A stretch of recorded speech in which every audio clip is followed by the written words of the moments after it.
All right.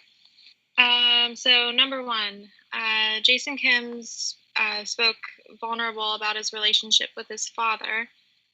What was Jason's perception of his father, and what is Jason's father's perception of Jason? Well, when Jason was younger, he saw his father as a hardworking businessman and lively and all that. But then when he got older and moved to America, he realized that his father was becoming more tired and not as successful as he was in Korea. Right. And also, Jason thought that his father was, I guess, a lot more judgmental than he was, and how he had to live up to the standards of being this perfect son, and how, and I guess we learn later on in the podcast that Jason's father really didn't have any of those like preconceived notions about his sexuality or anything like that. So he was just proud of him just because he was his son. So Yeah, I think when they came to America, his father became more distant, and I think Jason took that in as it was somehow his own fault, even though they hadn't gotten to like bigger issues yet, and found that maybe his dad was resentful of him and didn't really know what to do with that, and they just became strangers. right. Number two, during the podcast, there are several examples of selection: attention, perception, memory, organization. Give examples of how Jason's selection led to his perception about his father. One example of selective memory would be he noticed that in his interactions with his father that everything was kind of strained. He felt like their conversations were getting shorter, like their phone calls were a minute or under, spread out, and they only really talked about, like he said, the car or the weather, nothing really significant. And that's what he remembered. Right. Yeah, I felt like there was a lot of assumptions going on, that like he just assumed his mom told his dad about like the posters of his dorm room, and assumed like when he asked about like the male celebrity in the movie, that his dad was very disapproving of that question. So it's just like a lot of assumptions about what was going through his dad's head, although he never really asked what was going through his head. He automatically assumed it was bad, and he thought bad of his son.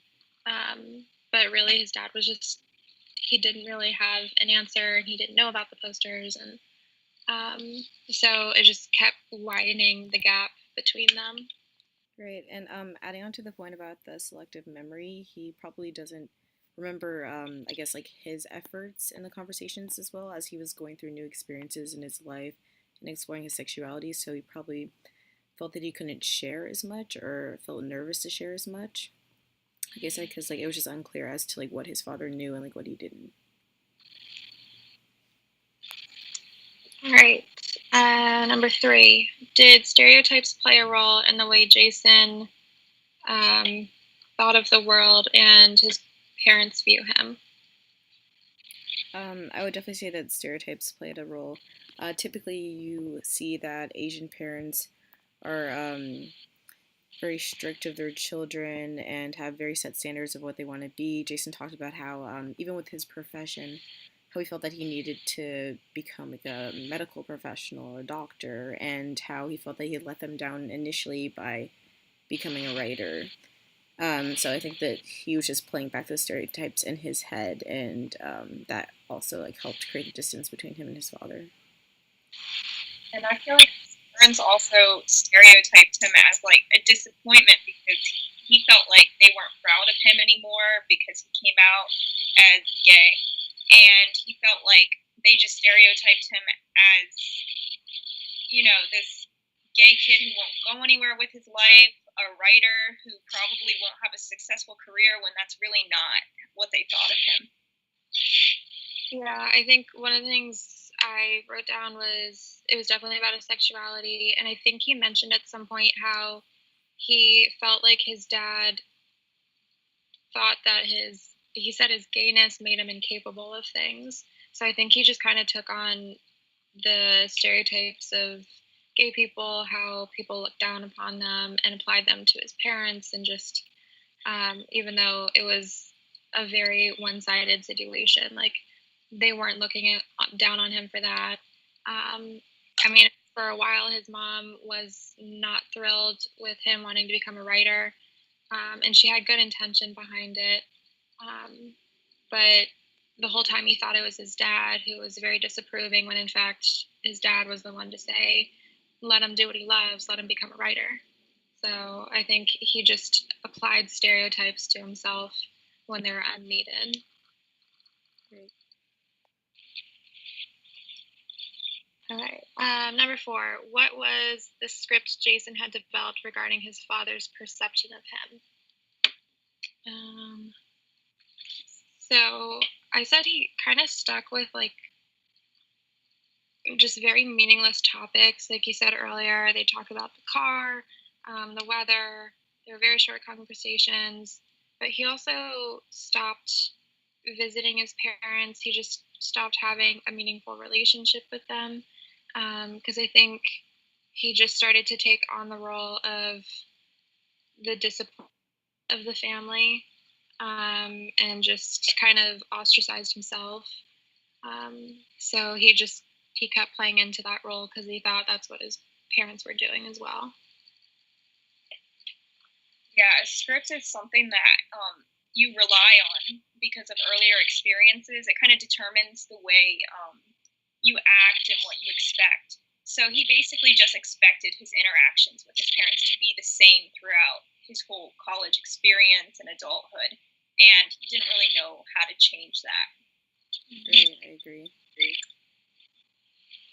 And what is Jason's self-concept?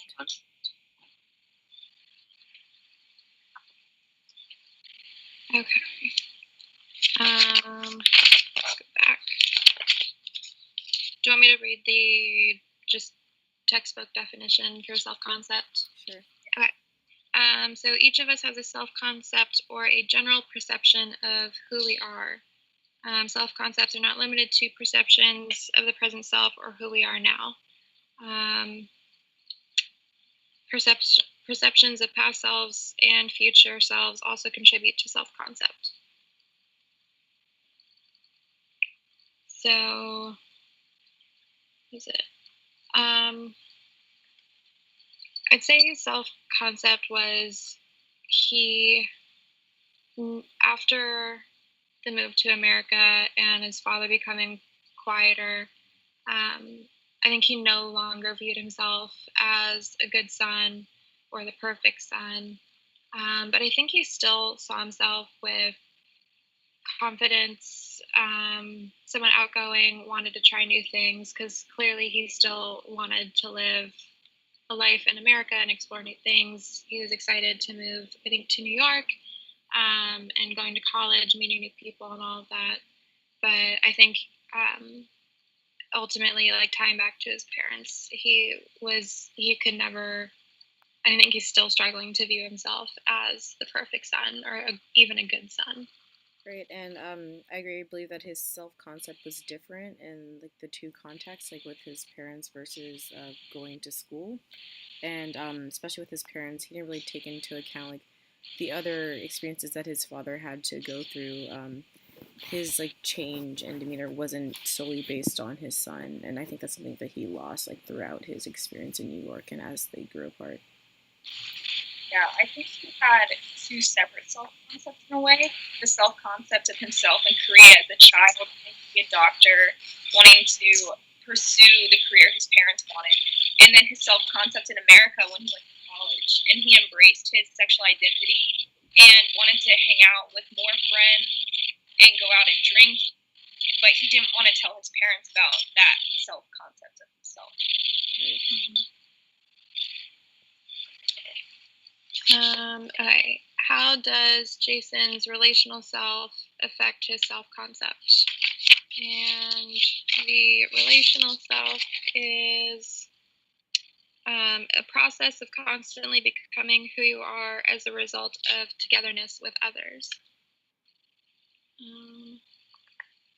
I think just what you touched on before, how at college he felt the need to socialize more and relate to people who were going through the same life experiences as him, especially him figuring out his sexuality.